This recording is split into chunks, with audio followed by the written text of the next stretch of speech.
The glacier broke my name. I mean that literally. Bello was shouting it, Vance, and the sound of the ice shattering above us swallowed the second syllable and gave it back wrong, stretched, harmonized with the frequency of 2 miles of frozen water losing its argument with something older and heavier and no longer willing to stay down.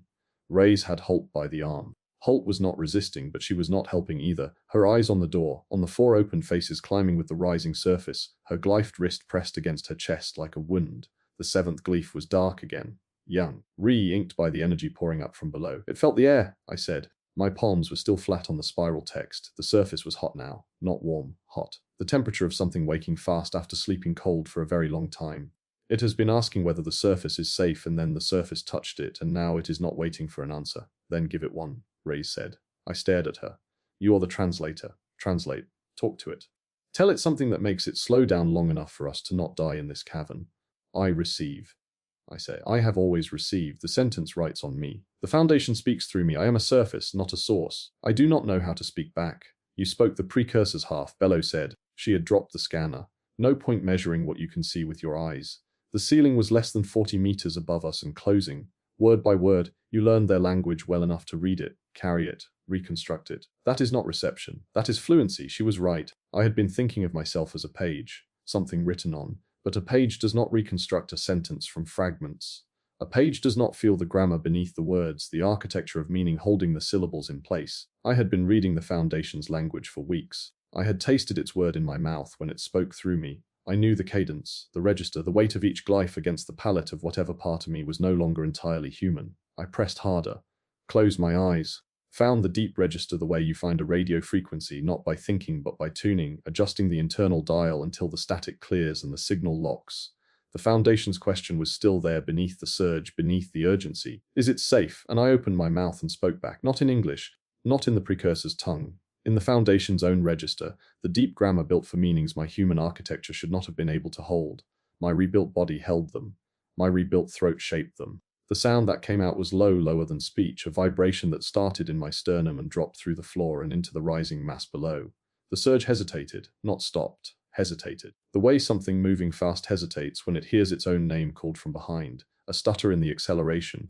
A breath. What did you say? Holt asked. Her voice was very small. I do not know exactly. I felt the shape of an answer and I gave it. Something conditional. Something between yes and not yet. I do not have the vocabulary to be precise. Imprecise is dangerous, Holt said. I was imprecise. I added one word and it spent 23 years misunderstanding me. She was right about that too. But the ceiling was 30 meters above us and I did not have 23 years to draft. Bello saw it first.